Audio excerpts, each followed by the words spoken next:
I'm back. Hello and welcome back to another episode of Turtle Talk. I am so excited to be back and doing this. But before we get into the episode goodness, I wanted to let you know that there is a surprise awaiting you at the end of this video, so make sure you watch all the way to the end. It's got something to do with this new setup behind me.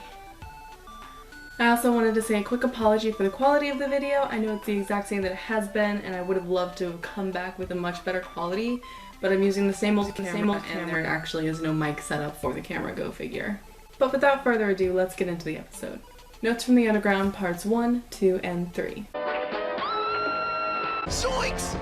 Donnie! As usual, there will be spoilers. This is what the entire series of Turtle Talk basically is just spoiling every episode, so make sure you go and watch it first. The episode starts with our lovable goofball watching a scary monster movie, and he turns it off in the middle, but I'm willing to bet that he's seen that movie a few times. There are some things man was never meant to tamper with. Then, naturally, he goes to see what Donnie is doing.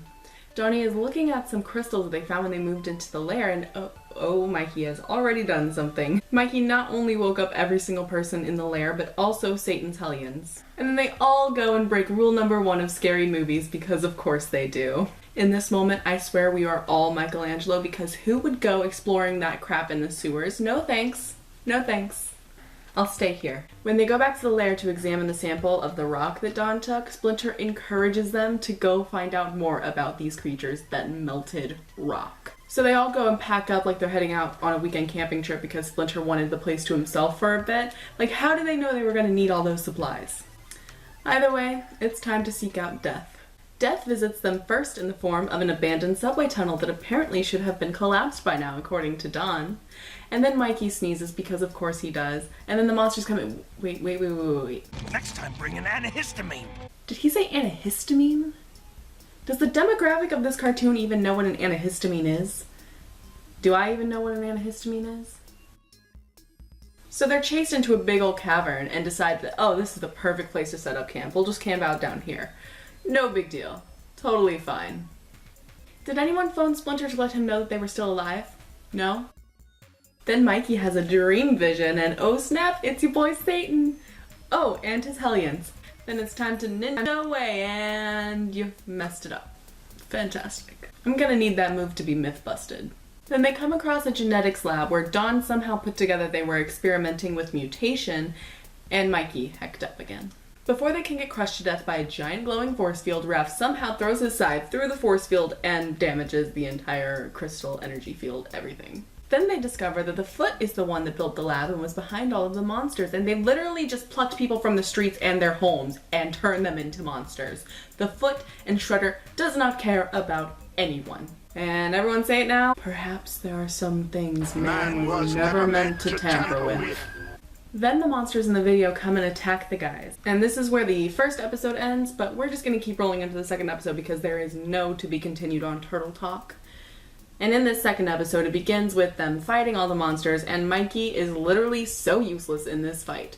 Like, my boy, I love you, my favorite turtle, okay, but you are so annoying and useless in this fight. Like, come on. Raph is really coming through in this episode, saving his brothers. Leo is really talkative, and oh! You will take no more of us. One of the monsters can talk. Okay. They do a tactical retreat and end up making friends with the monsters that are chasing them and return back to the genetics lab in time for other less sentient monsters to attack them, and it turns out that this time, instead of Mikey being the one that messed up, it was Don and Raph that messed up.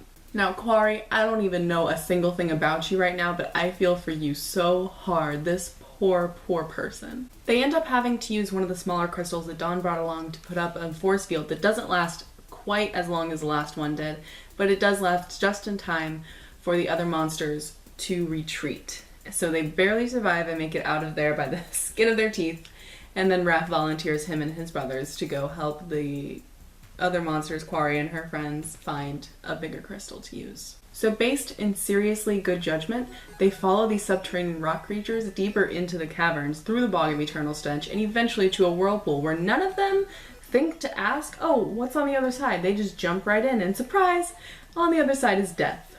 Mikey at this point has had it up to here with this entire adventure, and it is showing through brilliantly with his sass. Do that again and I'll give you a real taste of the turtles, dude. There is more mystery as they enter deeper into the caverns and find a ruin with markings similar to what they have in their lair. And Quarry is the scariest out of all of them as they are forced to go deeper and into the ruins to escape the monsters that are still chasing them. Donnie tries to open a door with the crystals, and how can you tell if it's upside down? How can you tell? You can't tell. It's a crystal. I have a feeling there must be some sort of like magnetic field effect for the crystals, because magnets sort of have that like upside down thing. Like if it's one way it doesn't work, it like repulses, the other way it attracts. Like there must be something magnetic with these crystals, because I don't understand how you can even tell if they're upside down or why it even matters if they're upside down or not. Oh, bye Don. That was the end of part 2, and we are rolling into part 3 where Raph is extremely upset that Don got taken, and Raph almost gets taken in the exact same way, but he dodges it in time and it swings around and gets another monster, and eventually every monster is just plucked away until the only ones left are like 2 other monsters, Leo, Raph, Mikey, and Quarry. So naturally they enter the City of Death, and Leo wants to take a quick ride off the cliff. It's fine. Yeah, why don't you go and try me? I've had you on my list for a long time. Okay. Maybe not so fine. Yeah, that's what I thought. And then a big creeper man shows up and lets the monsters into the City of Death to follow them onto their ride of death.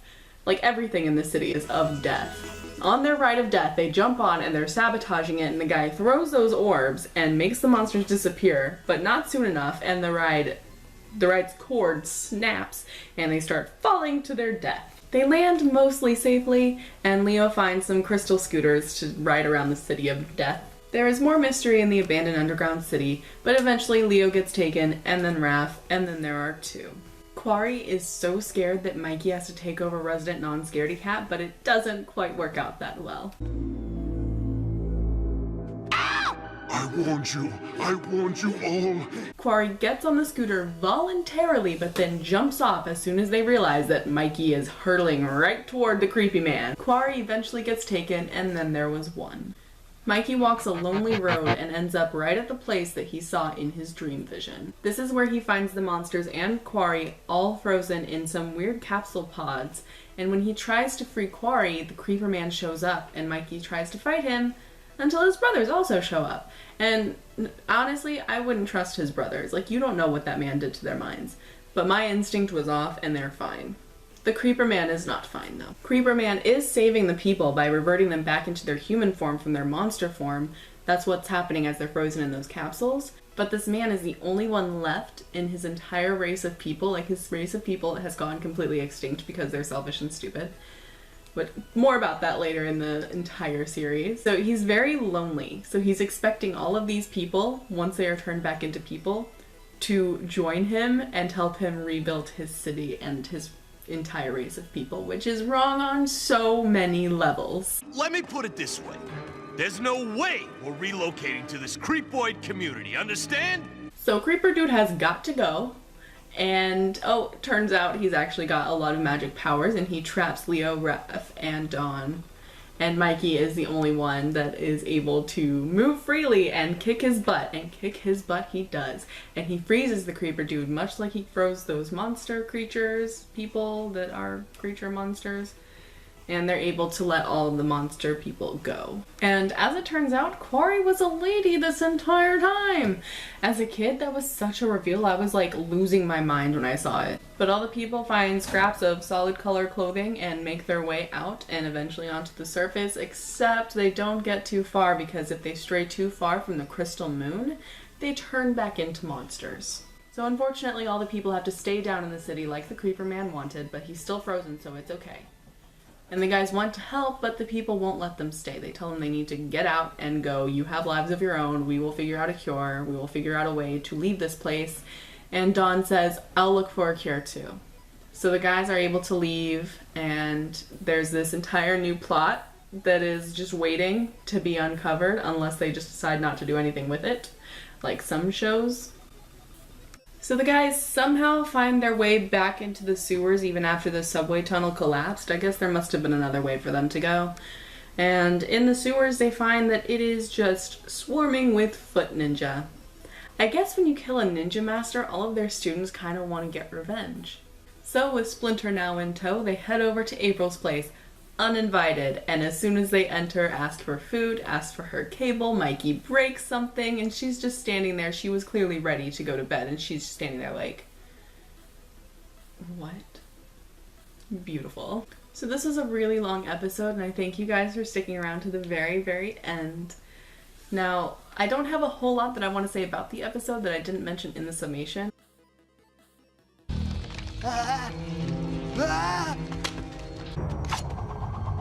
You know me. I don't trust these guys. Why?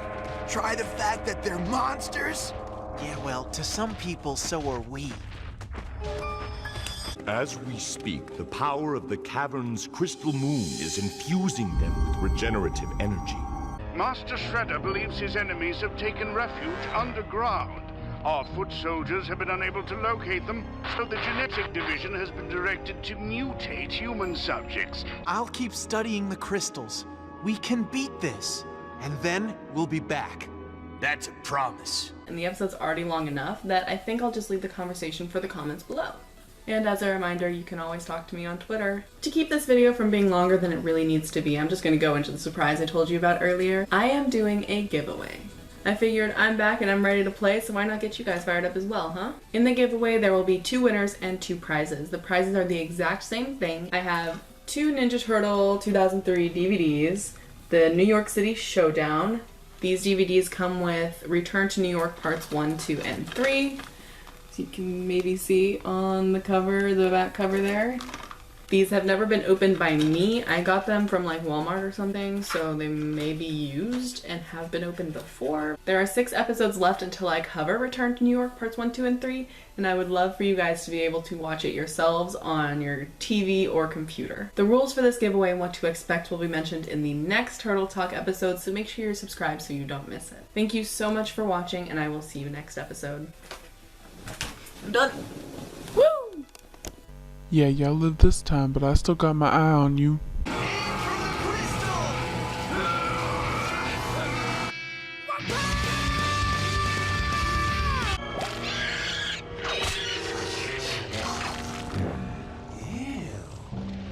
Leo, you are a judgmental prick. I've been living down here for years. This is all I can eat. I'm done with you. Bye.